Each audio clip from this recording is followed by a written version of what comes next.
Ալերգիկ ռինիտը քթի լորձաթաղանթի ալերգիկ բորբոքումն է,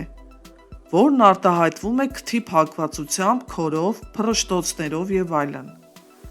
Այն ամենատարածված ալերգիկ հիվանդություններից մեկն է։ Ալերգիկ ռինիտի առաջացման պատճառները միջավայրում գտնվող շնչառական ալերգեններն են ծառերի, խոտաբույսերի, մոլախոտերի, ծաղկափոշին, տան փոշու, տզի, տնային կենդանիների ալերգենները, բորբոսասնկերը եւ այլն։ Այս հիվանդությամբ տառապող մարդու քթի լորձաթաղանթում տեղի են ունենում հատուկ փոփոխություններ նշված ալերգեններից մեկի կամ մի քանիսի նկատմամբ եւ առաջանում է ալերգիկ բորբոքում, որի ախտանիշներն էլ խաթարում են ռինիտով հիվանդի առօրյան։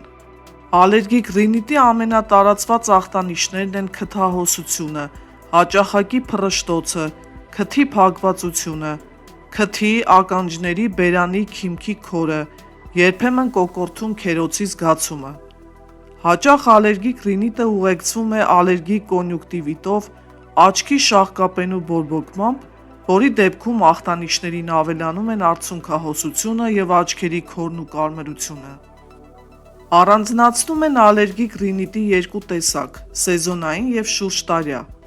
Սեզոնային ալերգիկ ռինիտը ակտիվորեն դրսևորվում է միայն տարվա որևէ սեզոնին։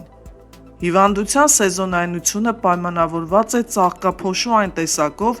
որի նկատմամբ այն առաջանում է։ Ծառերի ծաղկափոշու նկատմամբ գերզգայուն անհատների մոտ ախտանիշները արտահայտվում են վաղ գարնանից մինչև ամռան սկիզբ, ծառերի ծաղկման շրջանում։ Խոտաբույսերի ծաղկափոշու նկատմամբ գերզգայունության դեպքում ախտանիշները արտահայտվում են առավելապես ամռան ամիսներին, իսկ մոլախոտերի ծաղկափոշու նկատմամբ գերզգայունության դեպքում հիվանդությունը սրվում է վերջիներիս ծաղկման շրջանում, այն է ամռան վերջից մինչև վաղ աշուն։ Սա ալերգիայի ամենատարածված ձևն է։ Ի տարբերություն սեզոնային ալերգիկ ռինիտի, շուրջտարյա ալերգիկ ռինիտը արտահայտվում է ամբողջ տարվա ընթացքում։ Այն առաջանում է այնպիսի ալերգեններից, ինչպիսիք են տնային փոշու, տիզերը, ընտանի կենդանիների մազը կամ թեփը, բորբոսը եւ այլն։ Ախտանշանները տեղի են ունենում ամբողջ տարվա ընթացքում։ Չնայած տհաճ ախտանիշներին, ալերգիկ ռինիտը ունի արդյունավետ բուժում։ Ալերգենի հետ շփումից խուսափելը արդյունավետ միջոցներից մեկն է։ Բուժման նպատակն է նվազեցնել կամ կանխել հյուսվածքների բորբոքումից առաջացած ախտանշանները։ Հիվանդության բուժմամբ զբաղվում է ալերգոլոգը։ Նա կօգնի ձեզ որոշել, թե որ դեղամիջոցն է լավագույնը ձեզ համար,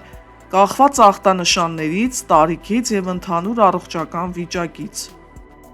Հղիության դեպքում բժիշկը խորհուրդ կտա, թե որ դեղամիջոցներն են անվտանգ ընդունել։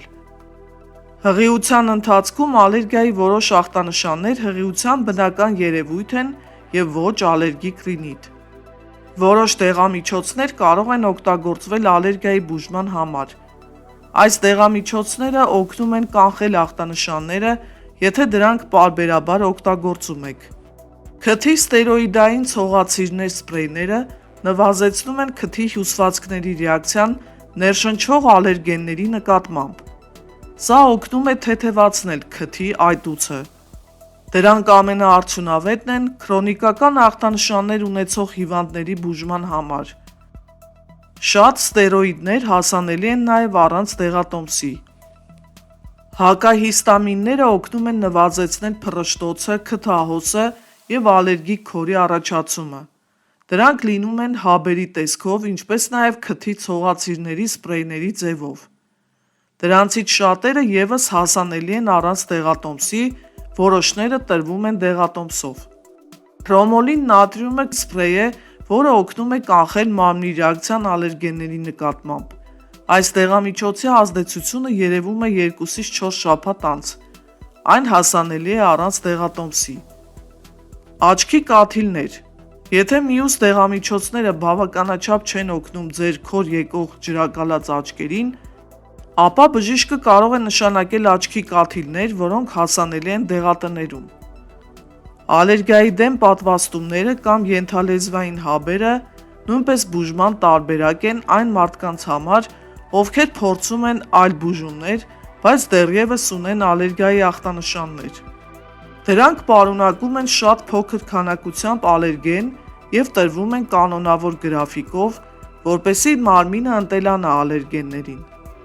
Սա օգնում է նվազեցնել մարմնի զգայունությունը ալերգենների նկատմամբ։ Ժամանակի ընթացքում ալերգիայի ախտանշանները նվազում են։ Ինչպես կանխարգելել ալերգիկ ռինիտը։ Հիվանդության կանխարգելման ապացուցված եղանակներ չկան։ Որոշակիորեն օգտակար կարող է լինել սեզոնի ընթացքում քամոտ եղանակին տանից դուրս չգալը, դիմակ կրելը, ինչպես նաև եղանակի տեսությամբ ծաղկափոշու մակարդակի հայտնումը։ Դուք ևս կարող եք օգնել ձեզ և խուսափել այնպիսի գործոններից, որոնք կարող են առաջացնել ալերգիկ ռինիտի ախտանշաններ։ Դրա համար պետք է փակ պահել պատուհանները ծաղկափոշու ակտիվ սեզոնին, լվանալ ձեռքերը կենդանիներին շոյելուց հետո, օգտագործել անկողնային պարագաներ և ներքնակների ծածկոցներ, որոնք պաշտպանված են փոշուց և տիզից, դրսում կրել ակնոց, աչքերը պաշտպանելու համար, ցնցուղ ընդունել քնելուց առաջ, մազերից և մաշկից ալերգենները լվանալու համար։ Աերոզոլային սփրեյները, օդի աղտոտվածությունը, ցուրտ ջերմաստիճանը, խոնավությունը, գրգռող գոլորշիները, ծխախոտի և փայտի ծուխը նույնպես կարող են վատթարացնել ձեր ախտանիշները, հետևաբար դրանցից ևս պետք է խուսափել։ Ալերգիկ ռինիտի ախտանիշներով ապրելը ազդում է առօրյա կյանքի և գործունեության վրա։ Այդ ախտանիշները կարող են վատթարանալ պառկած վիճակում և խանգարել լավ քնելու կարողությունը։ Հոգնածությունը և գլխացավը ազդում են առօրյայում, աշխատանքի վայրում, աշխատելու ունակության վրա։ Գոյություն ունի կապ նաև ասթմայի, էկզեմայի և ալերգիկ ռինիտի միջև։ Հետևաբար ալերգիկ ռինիտի վերահսկումը շատ կարևոր է ասթմայի վերահսկողությունը պահպանելու համար։ Կան բազմաթիվ դեղամիջոցներ և բուժման եղանակներ, որոնք կարող են օգնել կառավարելու ալերգիկ ռինիտի ախտանիշները։ Անհրաժեշտ է խորհրդակցել բժշկի հետ, երբ զգում եք, որ ձեր ախտանիշները վատթարանում են կամ դժվար է վերահսկելը։ Բժիշկը կարող է օգնել ձեզ վերահսկել ալերգիաները, որպեսզի դրանք չազդեն նորմալ կյանքով ապրելու ձեր ունակության վրա։